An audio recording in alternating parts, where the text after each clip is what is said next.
Welcome to Thursday's devotions. We're in Job chapter 18 today, as we are in the second cycle, and we're looking at what Bildad says for the second time. So, Job 18, reading from verse 1.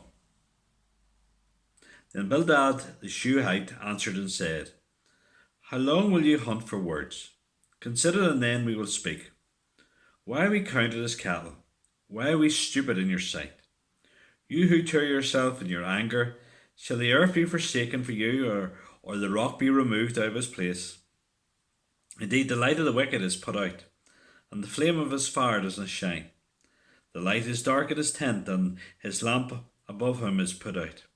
His strong steps are shortened, and his own schemes throw him down.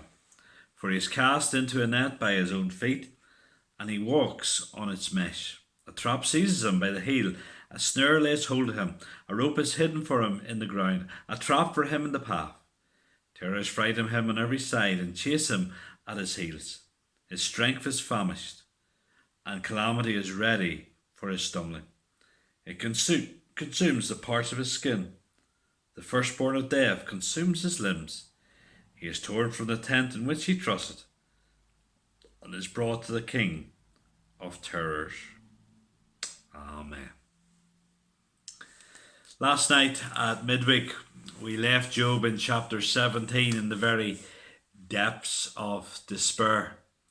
And Bildad's response here is therefore so heartless. We see at the beginning he is speaking to Job, and very much he's accusing Job of just looking for words and of being unkind to Bildad. And in all that Job's going through, Bildad is concerned about his own feelings. And then he goes into this speech basically about the consequences for the wicked. And there is truth here in the final, what will be the final outcome of the wicked. But his implication is that Job, because he's suffering, is one of the wicked. And in that he was totally wrong.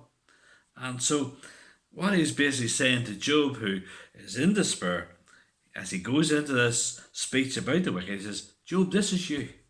You're one of these wicked who gets what you deserve. So heartless and so wrong in what he's saying.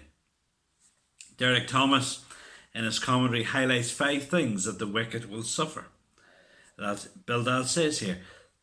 First of all, their lamp will be snuffed out in verses 5 to 6. This can speak of the end of life and their light being snuffed out, or it can speak in verse 6 about their dwelling being dreary with no light in it. And that both of those things are true for the wicked. It speaks of how they'll become, in verse 7, like an old man shuffling along, their steps being shortened as they increase in weakness. Verses 8 to 10 speak of how they will be caught in traps, their plans that they have in life, they'll be tripped up and not come to fulfillment. Verses 11 to 13 speaks of how disease and fear of death will very much consume their lives. And then verses 15 to 16 speaks about fire and destruction, speaking of sulphur there, parallel with Sodom and Gomorrah. And if that's not enough, it goes on and speaks about how they will not be remembered in verses 17 and 19. And when you think of how Bildad is applying this to Job, he is particularly cruel when he says in verse 19 about how indeed their posterity or their progeny among his people, there'll be no survivors, he'll have no children. The wicked, that's true for the wicked. Remember what happened to Job's family and being killed. And basically Bildad says, Job, this happened to you because you're wicked. This has happened to you because you're wicked. And now he's wrong in that, because chapter 1 verse 1 speaks how Job was righteous and blameless in the Lord's sight.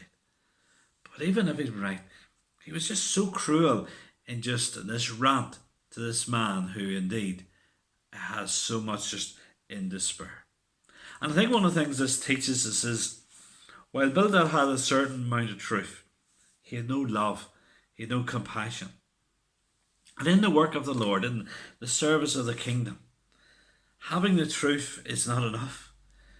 We need not just the truth of Christ, we need the love of Christ. Think of how 1 Corinthians 13 speaks how without love we're just like a very annoying, clanging cymbal. Think of how when Paul, in writing to Timothy and Titus, speaks about an elder and the qualifications for an elder, very little is said about their ability. Great emphasis put on their character. A character of integrity, of compassion, of love. That's what was lacking in Bildad. That was lacking in Eliphaz and so far.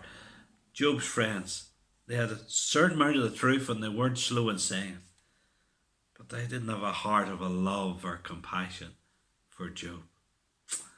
Have you the truth? I hope you have the truth of Christ and the gospel and you embrace it, hold on to it tight. But alongside that, you need the love of Christ, a love for the lost, a love for others who are suffering around you. Have you that love? That's needed. Amen.